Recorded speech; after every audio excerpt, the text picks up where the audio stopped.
बोली श्री सद्गुरुदेव भगवान की जय। श्री गुरु चरण सरोज रज निज मन मुकुर सुधार वरेण रघुवर विमल यश जो दायक फल बुद्धिहीन तनु जानिके सो मेरा पवन कुमार बल बुद्धि विद्या देहु मोहि हरहु कलेश विकार। प्रेम के साथ राम कथा में प्रवेश करने से पहले 2 बार भगवान नाम संकीर्तन। हरि नाम। हरे राम राम राम सीता राम राम राम हरे राम राम राम सीता राम हरे राम राम राम सीता राम हरे राम राम राम सीता राम हरे राम राम राम सीता राम हरे राम राम राम सीता राम हरे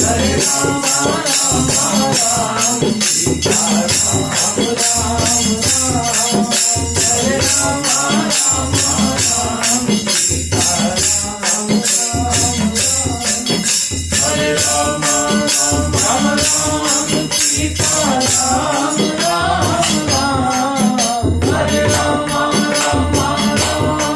सीता राम हरे राम राम राम सीता राम हरे राम राम सीता राम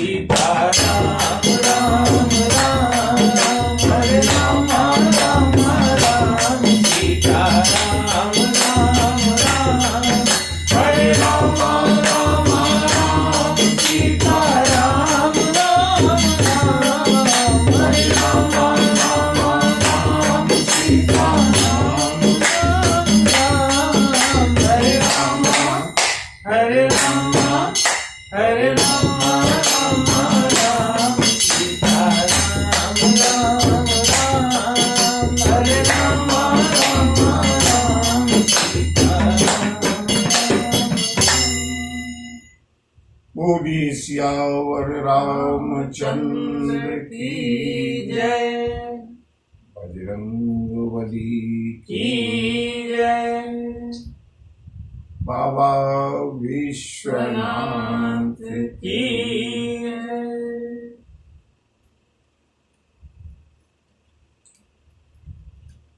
मंगल भवन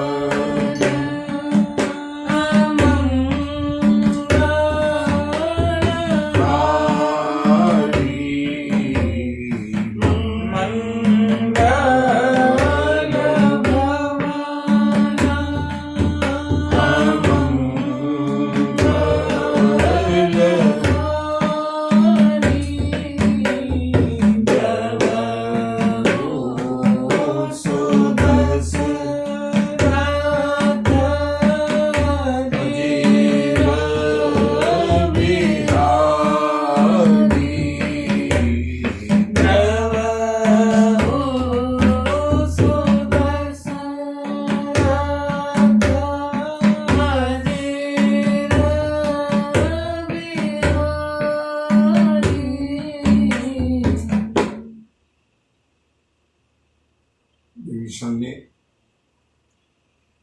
अपने भाग्य की सराहना की है। प्रभु अहो भाग्य मम अमित अति राम कृपा सुख पुंज देखियो नयन विरंच शिव सेव्य जुगल पद कंज।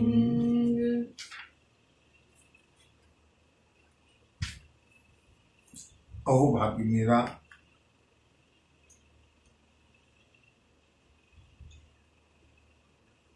जो कृपा और सुख के जो समूह हैं, जिनके चरण ब्रह्मा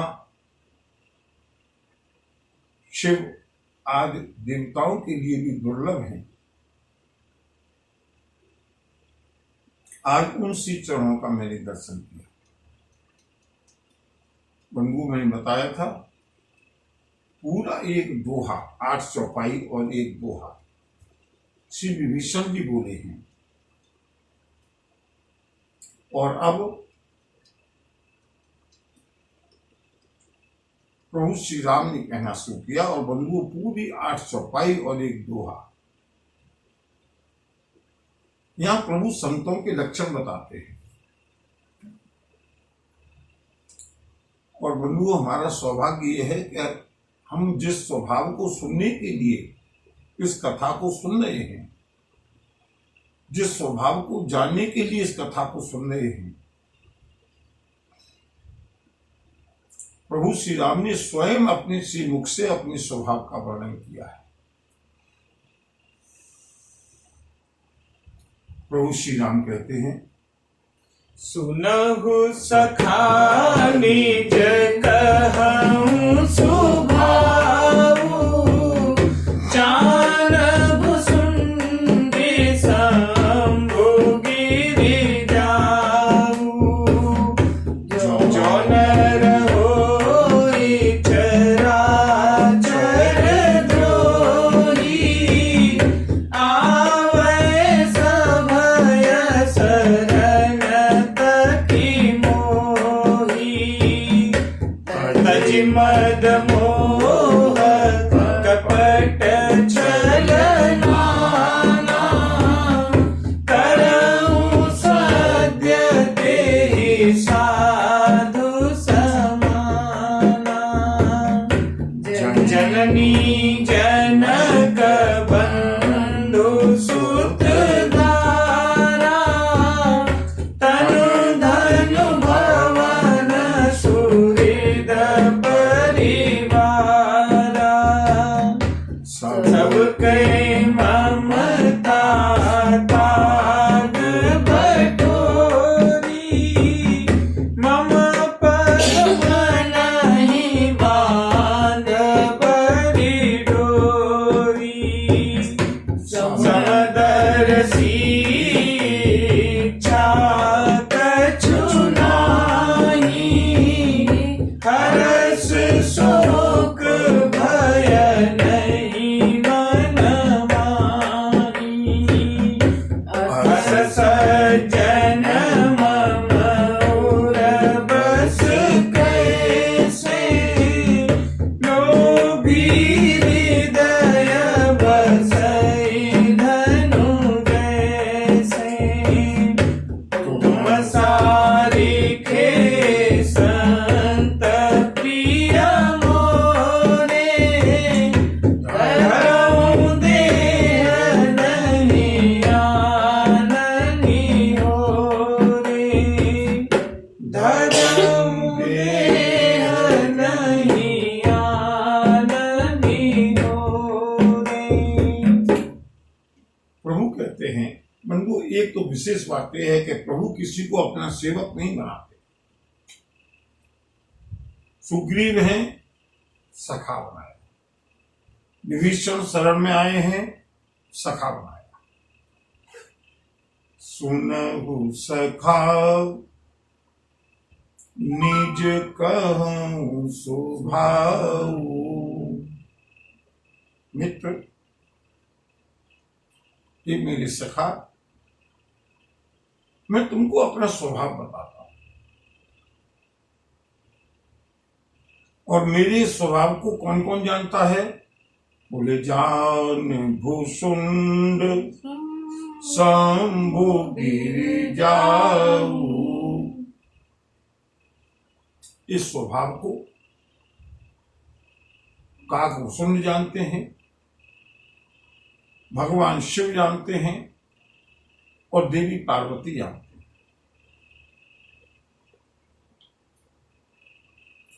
क्या स्वभाव है प्रभु का? जो नर होई चराचर द्रोही, आवै सभय शरण की मोही। तजि मद मोह कपट छल नाना, करम सद्य तेहि साधु समाना। जो मैंने 9वें अध्याय श्रीमद् भगवद गीता का श्लोक बताया था, 2 श्लोक, और बंधुओं उनका बिल्कुल चौपाई में हिंदी में रूपांतरण। एक बार फिर से उन श्लोकों को दोहराते हैं। अपि चेत्स दुराचारो भजते माम अनन्यः, साधवो सह मन्तव्यः, सम्यग् व्यवसितो हि सः। ये अर्जुन, चाहे कोई कितना ही दुराचारी क्यों न हो, अपि चेत् सुदुराचारो, लेकिन शर्त एक है कि भजते माम अनन्य भाव। बंधुओं, प्रभु को सिवाय अनन्यता के और कुछ नहीं चाहिए। निष्कपट प्रेम और अनन्यता।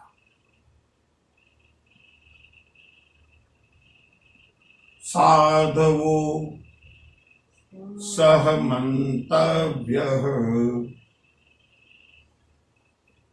लेकिन कब? जब मेरी अनन्य गति हो जाए। मैंने पहले भी एक दिन इसकी व्याख्या की थी संक्षेप में। दिन भर पाप और अपराध करने की आदत डालना और शाम को प्रभु की शरण हो जाए, ये नहीं। सम्यक व्यवसितो ही सह, जो सम्यक रूप से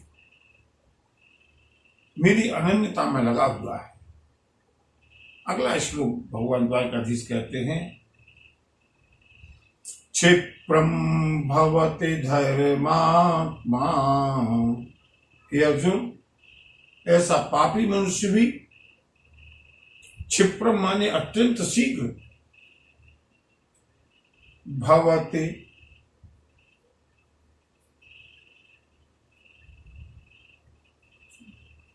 कितना ही पापी क्यों न हो, अत्यंत शीघ्र ही वो साधु हो जाता है।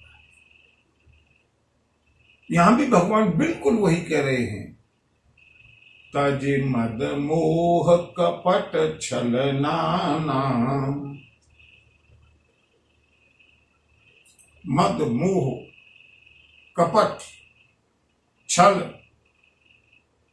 आदि विकारों को छोड़ करके अगर कोई मेरी शरण में आता है तो करम सद्य, सद्य माने अतिशीघ्र, ते ही साधु समाना, उसको मैं साधु बना देता हूं।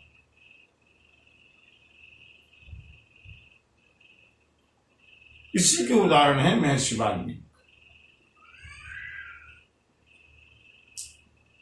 और अगली बात जो कही है बंधु, थोड़ा जल्दी से हम आगे बढ़ेंगे, लेकिन समझते हुए प्रभु की साधना को। जननी जनक बंधु सुत दारा, हमारी आसक्तियां कहां कहां बिखरी हुई हैं। हमारी आसक्ति किस किस में है, हमारे मोह के तार कहां कहां हैं, बोले जननी जनक जनक माता में, पिता में, बंधु भाई में, सुत पुत्र में, दारा पत्नी में, तन शरीर में, धन धन में, सुहद तन धन भवन मकान में, सुहद परिवार अपने मित्रों में, परिवार में। हमारी आसक्तियां, हमारी जो चेतना है, हमारी जो आसक्ति है, हमारा जो मोह है, वो कहां कहां व्याप्त है। भगवान ने सारे स्थान गिनाए, लेकिन जब गोस्वामी जी की चतुराई देखिएगा, आसक्तियां तो कई जगह हैं, लेकिन वो आसक्ति कितनी मजबूत है, कच्चे धागे की तरह। एक पल में तुलसी और रत्नावली का जो अटूट प्रेम था वो टूट गया।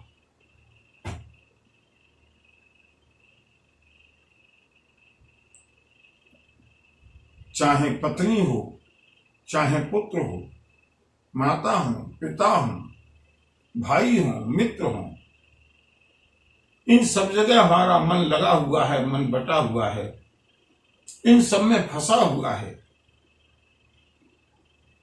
लेकिन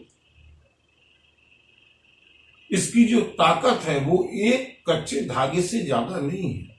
जहां एक ठोकर लगी, धागा टूट जाता है। लेकिन अगर अनेक धागों को मिलाकर के, बट करके एक रस्सी बना ली जाए तो वो टूटने वाली नहीं है। भगवान कहते हैं, इन सब के ममता। ममता माने, ममता का अर्थ क्या होता है?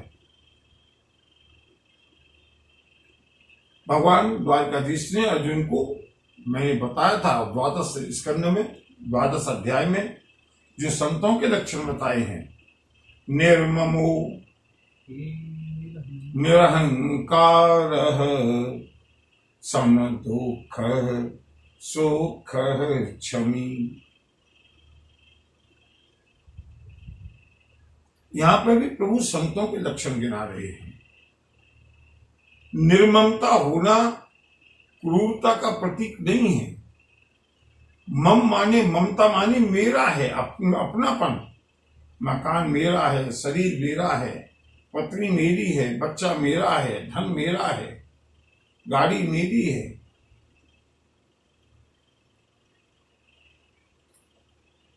ये जो हमारी इतनी ममताएं हैं, कच्चे धागों की तरह,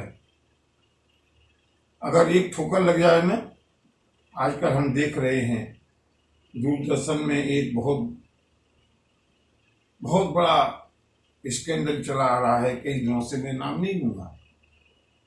ऐसे न जाने कितने संबंध 7 जन्मों की कसम खाते हैं साथ साथ रहने की, और बंधुओं इतना धोखा मिलता है।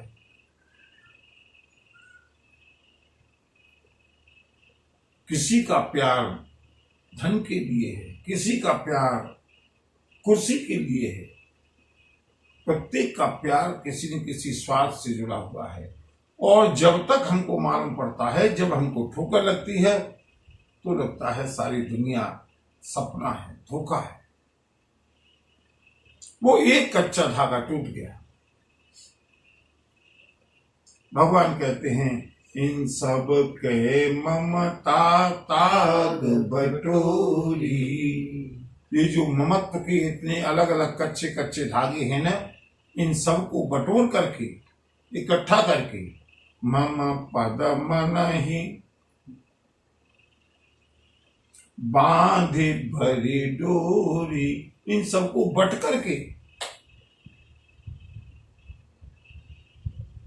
मेरे चरणों में जो बांध देता है,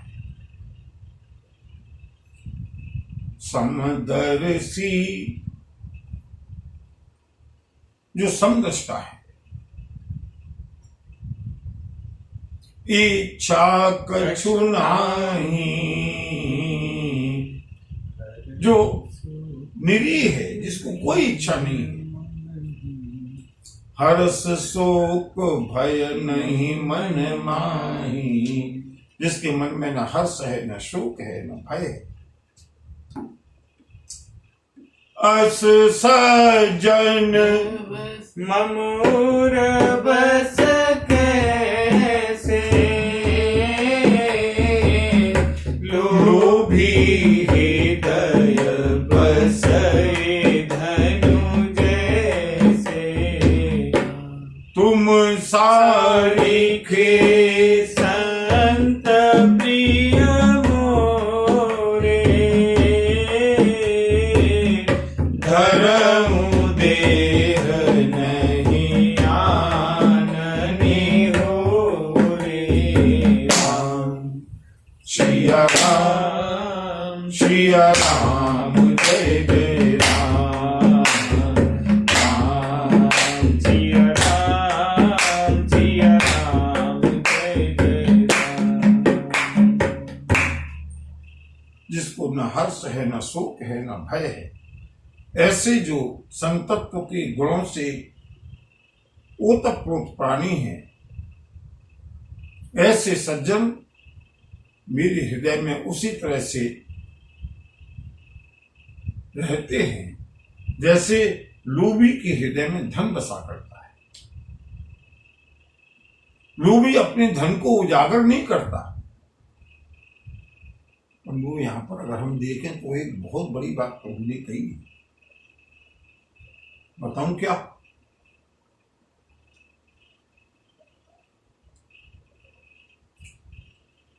लोभी हमेशा धन को छिपा करके अपनी तिजोरी में रखता है, किसी को दिखाता नहीं है। प्रभु कहते हैं ऐसे जो संत हैं, ऐसे जो सज्जन हैं, उनको मैं संसार में प्रकट नहीं होने देता, उनको मैं अपने हृदय के अंदर छिपा करके रखता।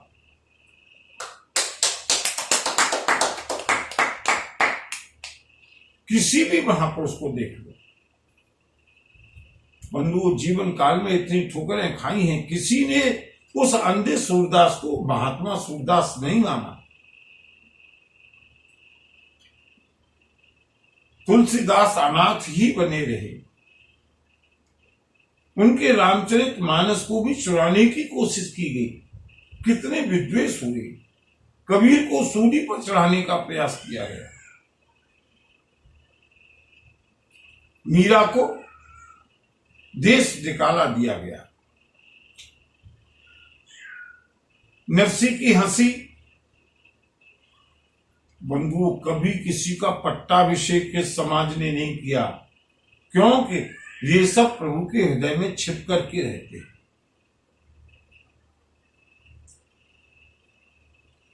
स्वामी रामकृष्ण परमहंस बंधुओं 2 जून की दोनों टाइम की इतनी गरीबी थी कि दोनों समय के भोजन की व्यवस्था करने के लिए केवल स्वामी रामकृष्ण परमहंस ने मां काली के मंदिर में दक्षिणेश्वर में महंत बनना स्वीकार किया।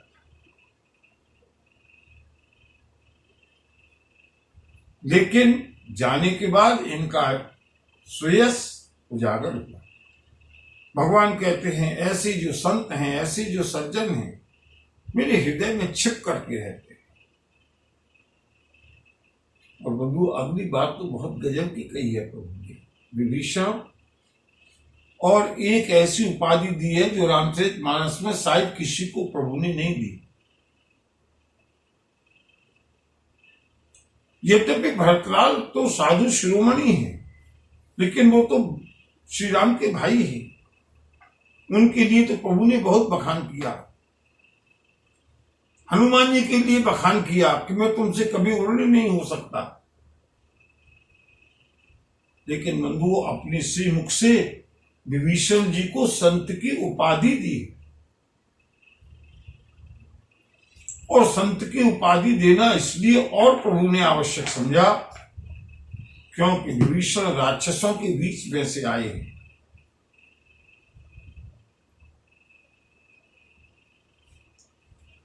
इनको प्रभु की उपाधि मिलना अति आवश्यक है। प्रभु कहते हैं, सुनो विभीषण, तुम सारिखे संत प्रिय मोरे। मेरा अनुरोध है, संभवतः अब संत की परिभाषा सबकी समझ में आ गई। लोग प्रायः कहते हैं ना, संत की क्या परिभाषा है।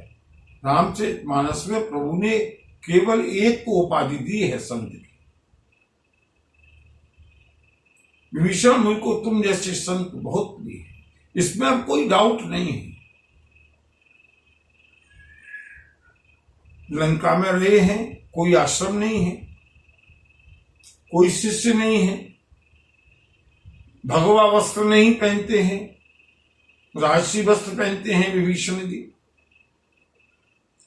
लंका के स्वामी रावण के सहोदर हैं, अत्यंत कुसंग के बीच में निवास करते हैं।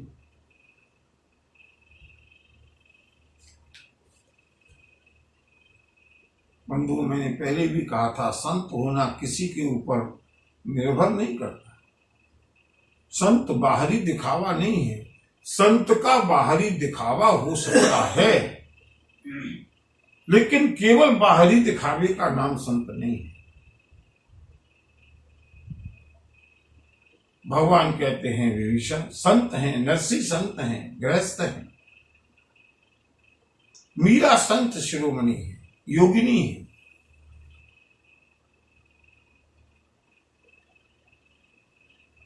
गुरुदेव नानक संत हैं, रविदास संत हैं, जूते का चमड़े का काम करते हुए भी संत हैं, मीरा के गुरु हैं।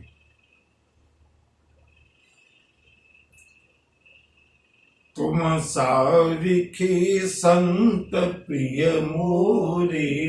और सुनो विभीषण, लोग समझते हैं कि मैं रावण को मारने के लिए, राक्षसों का वध करने के लिए अवतार लेता हूं।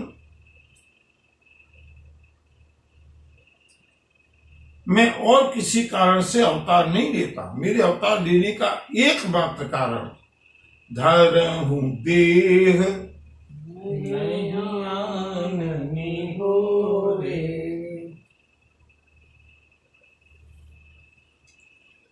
भगवान का अवतार अपने भक्तों के लिए, अपने संतों के लिए, विप्रधेनु सुर संत हित। क्यों होता है अवतार प्रभु का? राक्षसों को, हम लोगों के अंदर एक भ्रम है, राक्षसों को मारने के लिए तो प्रभु का क्षणिक अवतार भी काफी है, प्रभु का संकल्प काफी है। हिरण्यकश्यपु को मारने के लिए आवेशावतार दिया, क्षण भर के लिए, कुछ समय के लिए। रावण को मारने के लिए अगर ऐसा ही अवतार लेना होता ना, 14 वर्ष क्यों मन में भटकते?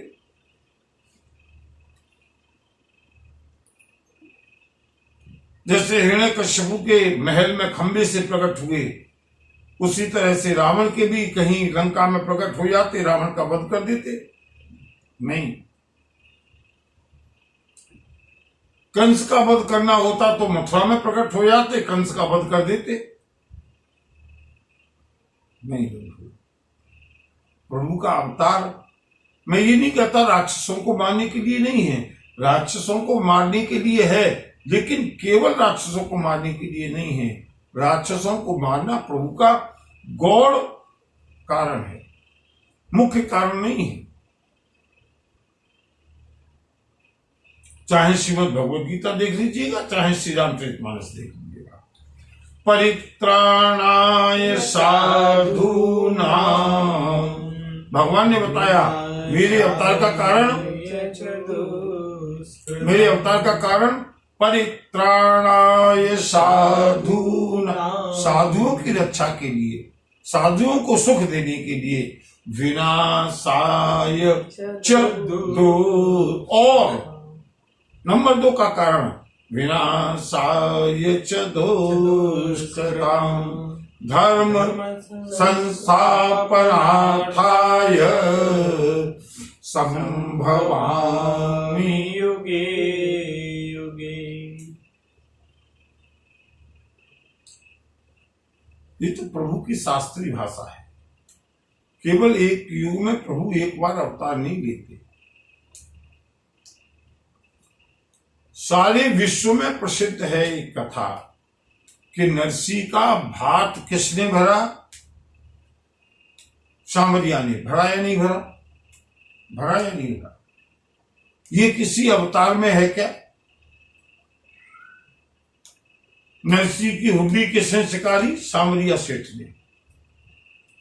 किसी शास्त्र में, किसी पुराण में इस अवतार का वर्णन है क्या?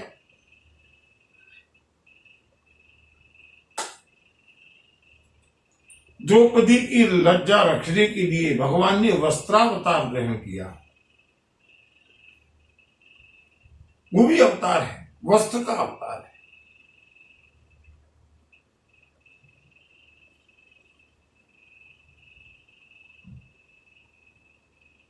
विप्रधेनु सुर संत हित।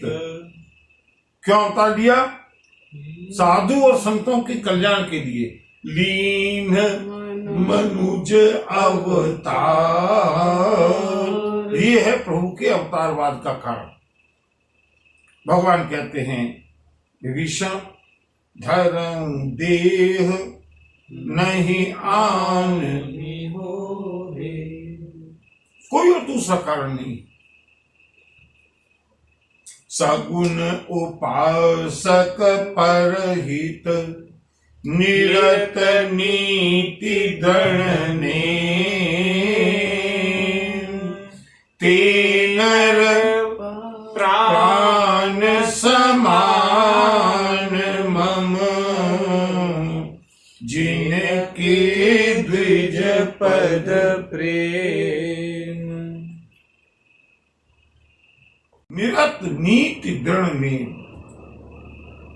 परहित निरत, जो दूसरों के कल्याण में लगे हुए हैं। परहित सरिस धर्म नहीं भाई।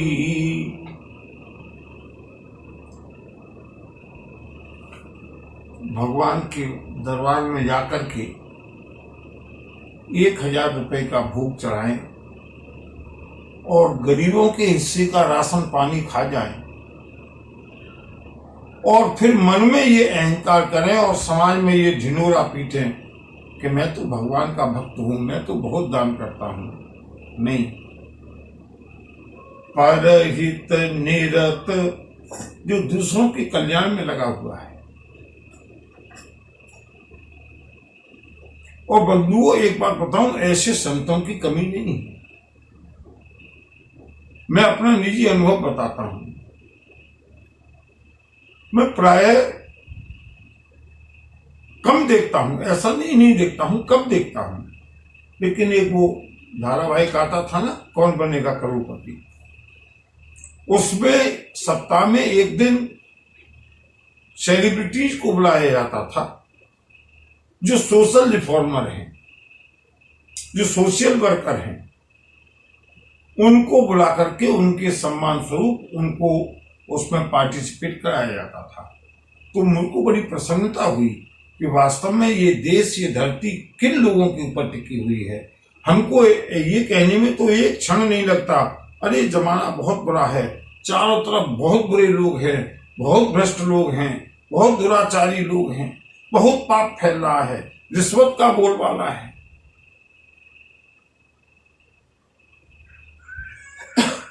लेकिन मैंने उसमें देखा इतने इतने धर्मनिष्ठ, इतने इतने कर्मनिष्ठ,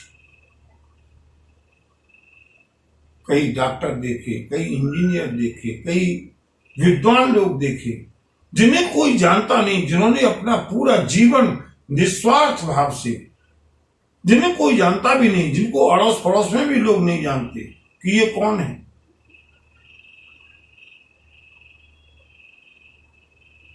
ऐसे बड़ी बड़ी महान विभूतियां समाज की सेवा में लगी हुई है। किसी ने केवल हरियाली की सेवा की है, किसी ने बांध बनाया। मैंने एक देखा था, कोई सज्जन थे, कोई बहुत अच्छे संत, मैं उनको संत ही कहता हूं, जिन्होंने किसी गांव के आसपास लोकल संसाधनों से बांध बना करके, जहां पानी की बहुत बड़ी समस्या थी, पानी की समस्या को दूर किया। एक पति पत्नी थे, दोनों डॉक्टर थे, आदिवासियों में जाकर के, बंधु उन्हें कोई इसकी कामना नहीं कि मैं किस चैनल पे आऊं, कौन मुझको देखे, किस मीडिया में जाऊं, लगे हुए हैं परहित निरत, जो दूसरों के कल्याण में लगे हुए हैं बंधुओं, चाहे उसको कोई जाने या न जाने, उनको वो जानता है, और जिसको वो जानता है उसको एक दिन पूरा संसार जानता है।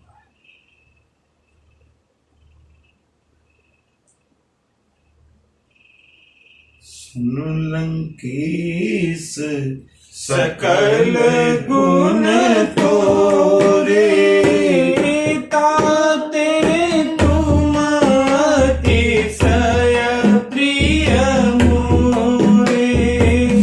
राम वचन सुनि बानर जूथा, सकल साई जय कृपा बरूथा।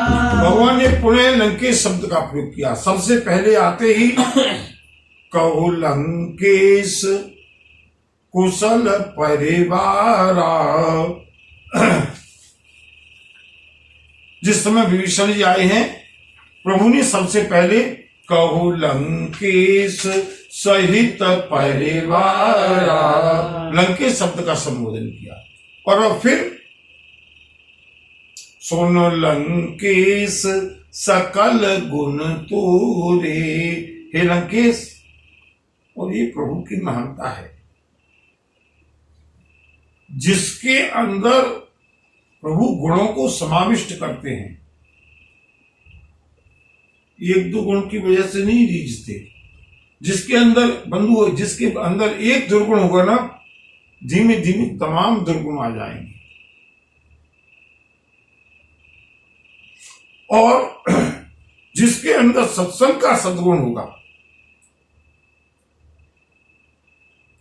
धीरे धीरे करके सारे सद्गुण उसके अंदर आ जाएंगे। भगवान ने सबरी को नवदा भक्ति का उपदेश किया। नव महु जिनके एक होई, और आगे सबरी से कहते हैं, प्रभु सुन सबरी, तुम्हारे अंदर एक भक्ति नहीं है, सकल प्रकार भगति दृढ़ तोरे।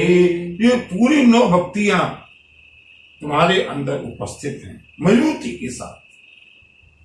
यहां भगवान विभीषण से कहते हैं, विभीषण, जितने भी मैंने गुणों का वर्णन किया है, ये सारे गुण तुम्हारे अंदर मौजूद हैं।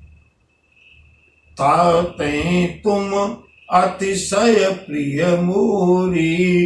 वानर भालुओं ने जय घोष किया, बोलिए करुणा निधान भगवान की जय। सुनत विभीषण प्रभु के वाणी, नहीं अघात श्रवणामृत जानी। पदअम्बुज गहि बारहि बारा, हृदय समातन प्रेम अपारा।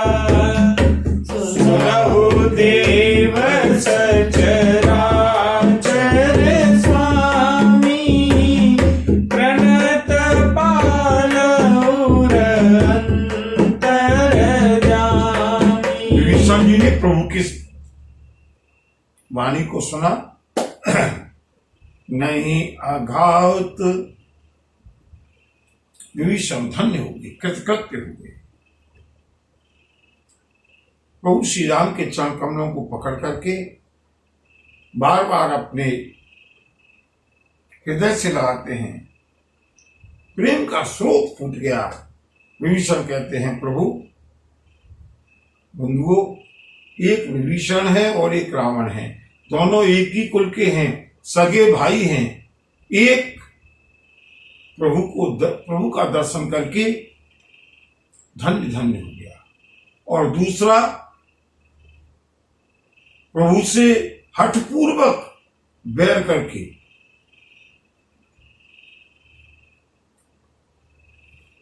प्रभु के धाम को गया। इसलिए किसके ऊपर सत्संग का असर होता है, किसके ऊपर प्रभु के दर्शन का असर होता है, ये सब हम लोगों की ज्यूरिसडिक्शन में नहीं है। ये सब हमारे सोच के बाहर की चीजें हैं।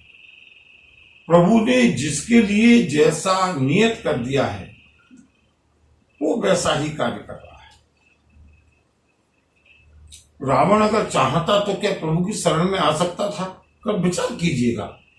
हम कितना ही रावण को बुरा कहते रहे, था बुराइयों का अहंकार था, चरित्रहीनता थी, लेकिन अगर रावण चाहता तो क्या इन बुराइयों से दूर हो सकता था? नहीं। क्यों? क्योंकि द्वारपाल हरि के प्रिय दो, जय और विजय जान सबको। ये प्रभु के द्वारपाल है। प्रभु जहां भी लीला करते हैं ना बंधुओं, पिक्चर में जब कोई हम पिक्चर देखते हैं उसमें एक कोई व्यक्ति विलेन का रोल करता है, खलनायक का रोल करता है। इसका मतलब ये नहीं है कि वो वास्तव में इतना बुरा है, उसको वो रोल दिया गया है जिसको वो उसको निभाना है पूरा फिल्मांकन करने के लिए। इसी तरह से प्रभु की लीला का फिल्मांकन है।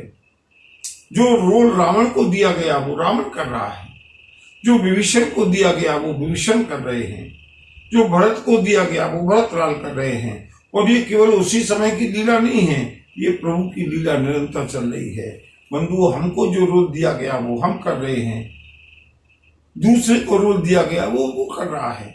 ये सोच करके, ये इतनी बात मैं इसलिए बता रहा हूं, न किसी के प्रति क्रोध होना चाहिए, न किसी के प्रति शत्रुता का भाव होना चाहिए। जब भी किसी के प्रति शत्रुता का भाव आए ना, सोच लो नहीं, प्रभु ने इसको यही रोल दिया है, इसके संस्कार ही ऐसे हैं। विभीषण जी ने प्रभु के चरणों को पकड़ा है और अब विभीषण ने अपने मन की बात कही। भगवान कछु प्रथम वासना रही, लेकिन प्रभु पद प्रीति सहित सोबही। प्रभु कितने निर्मल हो गए विभीषण, निष्कपट पहले ही थे। थोड़ा सा कहीं मन में जो वासना थी उसको विभीषण ने प्रभु श्री राम के समक्ष स्पष्ट कर दिया। प्रभु, मेरे मन में पहले कुछ वासना थी। क्या वासना थी? जब मैं बड़े भाई रावण को देखता था राज्य करते हुए अधर्म पूर्वक, तो मेरे मन में ये वासना थी कि काश कि मैं लंका का राजा होता तो कितने धर्म के साथ इतनी बड़ी स्वर्ण की नगरी का शासन करता। प्रभु, मेरे अंदर ये वासना थी, विभीषण ने स्वीकार किया। लेकिन अब प्रभु पद प्रीति सहित सोबही,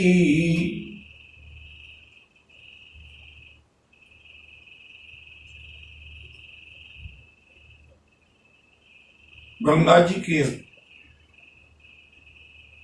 आसपास बहुत सारी छोटी छोटी गड्ढे हो जाते हैं, बहुत सारी गंदगी हो जाती है, उनमें बहुत सारे मच्छर और कीटाणु पैदा हो जाते हैं। गर्मियों में देखा है, जो गंगा का विशाल क्षेत्र है, विशाल धारा है, वो सिकुड़ करके छोटी हो जाती है और उसी पवित्र गंगा का जल कहीं कहीं रुक जाता है, छोटे छोटे गड्ढे हो जाते हैं, उनमें कोई मल करता है, कोई वहां पर मूत्र करता है, वहां पर गंदगी पड़ी रहती है, उनमें बहुत सारे मच्छर पैदा हो जाते हैं, बहुत सारे कीटाणु विषाणु पैदा हो जाते हैं। लेकिन जब बरसात में भगवती गंगा का प्रवाह होता है, जब तेजी से बहाव आता है, तो वो जो छोटे छोटे से गड्ढे हैं ना, जिनमें मल भरा हुआ है, जिनमें कीटाणु विषाणु और मच्छर भरे हुए हैं, गंगा का तेजी से प्रवाह आने पर वो सब के सब गंगा हो जाते हैं, सब मिल जाते हैं। न वहां मच्छर रहे, न कीटाणु रहे, न मल रहा। विभीषण कहते हैं, प्रभु मेरे अंदर भी वासना थी, लेकिन आपके प्रेम का जो प्रवाह आया है, जो भागीरथी आई है, उसके कारण प्रभु पद प्रीति सरित सोबही। तो मनुष्य के अंदर कामनाएं होती हैं, ये कोई बहुत बड़ा दोष नहीं है।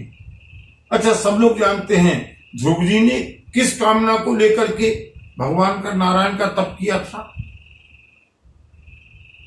उसकी माता सुरुचि ने कहा था, बेटा अगर तुमको पिता की गोद में बैठना है ना, अगर तुमको पिता के सिंहासन के ऊपर बैठने का शौक है, जाकर के भगवान की तपस्या करो। और बंधु, यही बात ध्रुव जी को चुभ गई और इस संकल्प को लेकर के तपस्या की है कि एक दिन इस सिंहासन का अधिकार मुझे मिलना चाहिए। गोस्वामी जी ने स्पष्ट किया, ध्रुव सगलाने जपेऊ हरि नाम।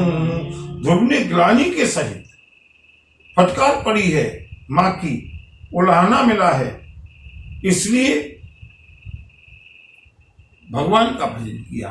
लेकिन भजन करते करते प्रभु ने कहा, बेटा तुम कुछ मांग लो। प्रभु अब कुछ नहीं चाहिए, जो वासना थी, जो कामना थी, वो बह गई। और बंधु, इसका तो अनुभव उन महापुरुषों को, उन संतों को, उन भक्तों को होता है। अगर प्रभु मिलेंगे तो ये मांगेंगे, ये मांगेंगे, ये बात करेंगे, ये कहेंगे, लेकिन जब कभी कदाचित प्रभु का साक्षात्कार होता है तो सारी बातें गौर हो जाती हैं। क्या मांगने के लिए सोच रहे थे, ऐसा लगता है जैसे मूली और गाजर की मांग कर रहे थे। नहीं, अब कुछ नहीं चाहिए। अब कछु नाथ न चाहिए मोरे, दीन दयाल अनुग्रह तोरे। राम सिया राम, सिया राम, जय जय राम। राम सिया राम, सिया राम, जय जय राम। प्रभु अब मुझे कुछ नहीं चाहिए।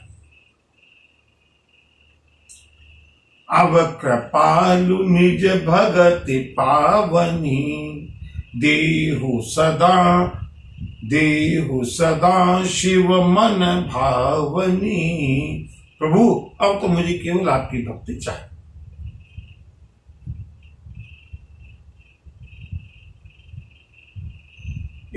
एवमस्तु कही प्रभु रन धीरा, मांगा तुरत सिंधु कर नीरा। राम राम सिया राम,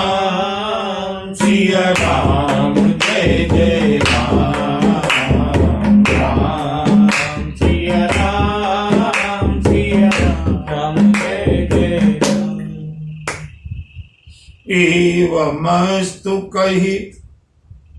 विभीषण ने क्या मांगा है? अब कृपालु निज भगति पावनी देहु सदा।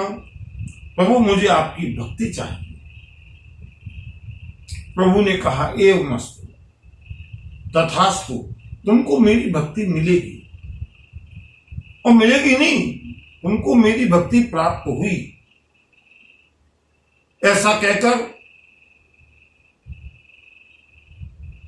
प्रभु ने बजरंगबली से कहा, हनुमंतलाल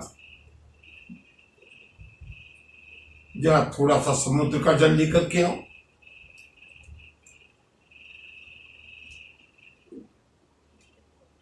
बजरंगबली समझ गए, अंजलि में समुद्र का जल लेकर के आए। समुद्र के तट पर बैठे हुए प्रभु श्री राम, इस समय राज्याभिषेक होता है ना, उसमें उस समय अनेक पुण्य नदियों का, पुण्य सलिला नदियों का जल मंगाया जाता है। उस जल से अभिषेक होता है। और बंधुओं, वो सारी नदियां जाकर के कहां मिलती हैं? समुद्र में। इसलिए प्रभु ने समुद्र का जल मांगा। इस समय इतना अवकाश नहीं है, इतना समय नहीं है। आज भगवान विभीषण का लंकेश के पद पर अभिषेक कर रहे हैं, राज्याभिषेक कर रहे हैं।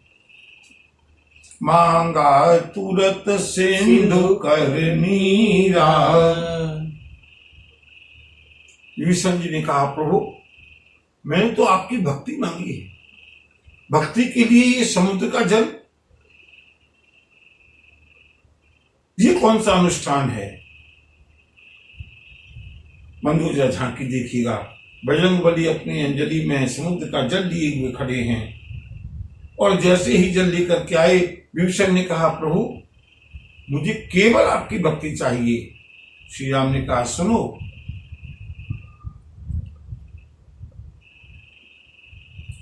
वो किसान, वो लोग बहुत दुर्बुद्धि हैं, कम बुद्धि के हैं, जो केवल भूस के लिए खेती करते हैं। कोई भूस के लिए खेती करता है क्या? कोई इतना परिश्रम मुझे भूस मिल जाए इसलिए करता है? नहीं। परिश्रम किसके लिए किया जाता है? अन्न के लिए, गेहूं के लिए, धान के लिए। और जब वो मिल जाता है तो उसके बाद में भूसी निःशुल्क फ्री में मिलती है या नहीं?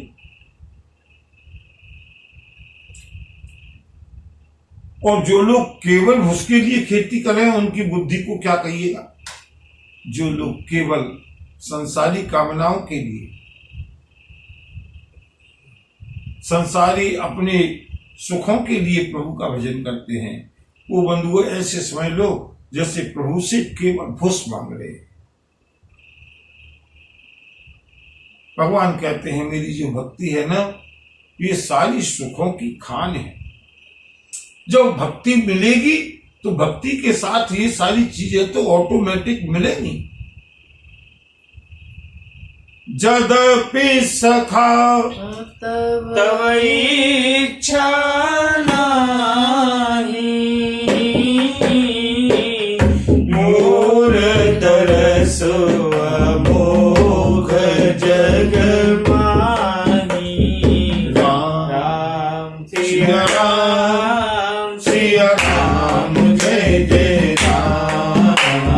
राम सिया राम, सिया राम, जय जय राम।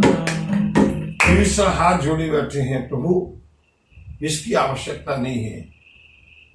मेरे प्रभु रघुनाथ ने कहा, सुनो विभीषण, जदपि सखा तव इच्छा नाही। विभीषण, आज तो मैं वनवासी हूं और तुम भी अपने राज्य से निकाले हुए हो।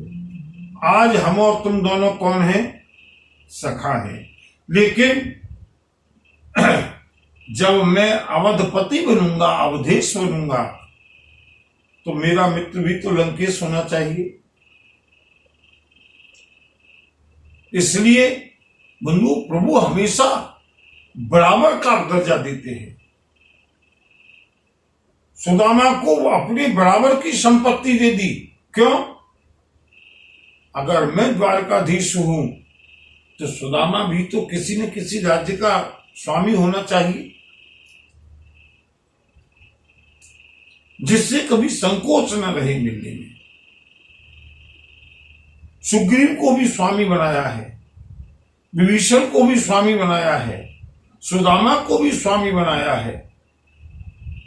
यद्यपि सखा तब इच्छा नाही। मेरे मित्र, मेरे सखा, मेरे भाई, यद्यपि तुमको तो इच्छा नहीं है, लेकिन ये मेरा स्वभाव है। मोर दरस अमोघ जग माही। जैसे मेरा बाण, जैसे रामबाण अमोघ है, कभी निष्फल नहीं जाता, उसी तरह से मेरा दर्शन भी अमोघ है। अस कहि राम तिलक ते सारा,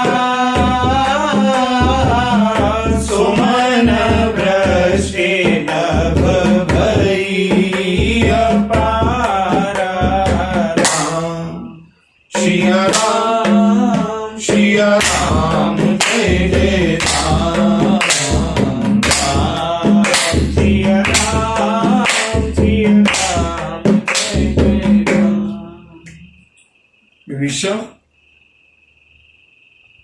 आज तो ये अभिषेक मैं केवल समुद्र के जल से कर रहा हूं, क्योंकि मैं तपस्वी हूं, मैं वनवासी हूं, और तुम भी राज्य से निष्कासित हो।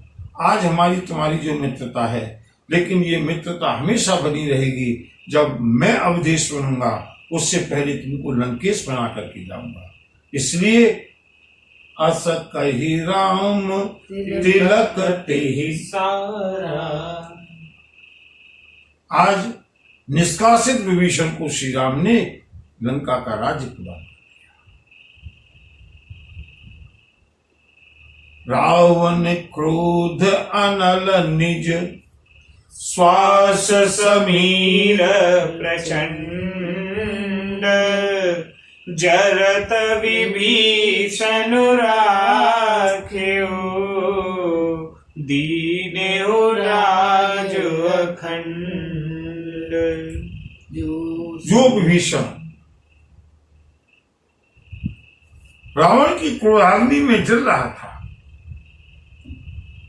प्रभु श्री राम ने विभीषण की रक्षा की, और केवल रक्षा ही नहीं की, दीनेहु राज अखंड, अखंड लंका का राज दिया है।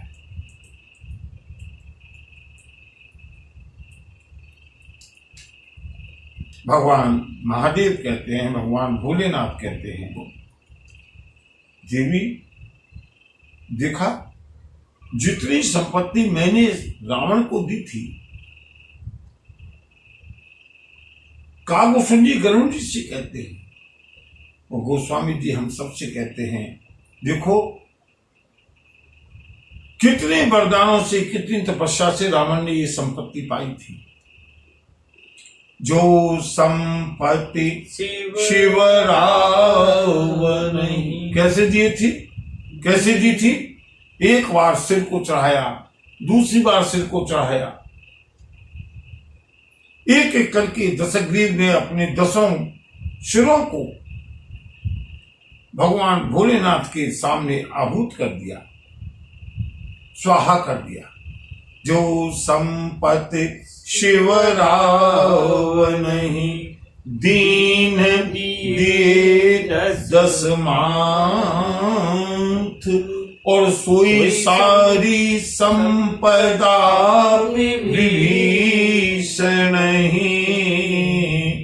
सकुच दीन रघुनाथ सियावर रामचंद्र पद जय शरण शंकर हरिओ जय जय सिया राम जय जय संपत्ति प्रभु श्री राम ने विभीषण को आज दी है, वो संपत्ति रावण ने बड़ी तपस्या के साथ पाई थी। लेकिन यहाँ गोस्वामी जी ने एक शब्द का प्रयोग किया, सोई संपदा विभीषण सकुच, संकोच के साथ। क्यों संकोच की क्या बात है? इतना बड़ा लंका का राज्य दे दिया, फिर भी संकोच है प्रभु को। मेरे प्रभु का एक प्रण है श्रीमद् भगवद गीता के अनुसार, ये यथा मां प्रपद्यन्ते तांस तथैव भजाम्यहम्। हे अर्जुन, जो जिस तरह से मेरा भजन करता है, मेरी शरण में आता है, मैं भी उसी तरह से उसका भजन करता हूं। आज विभीषण ने अपना सब कुछ प्रभु श्री राम को सौंप दिया।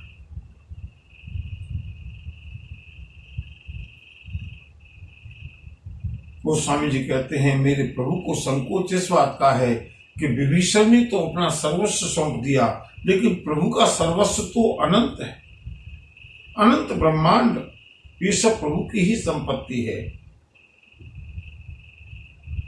उसमें से छोटा सा एक लंका का राज्य प्रभु दे रहे हैं विभीषण को, इसलिए सोई संपदा विभीषण सकुच दीन रघुनाथ, सियावर रामचंद्र की जय, उमापति महादेव की जय। बोली बजरंग बली की जय। नमः पार्वती पतये हर हर महादेव। जय।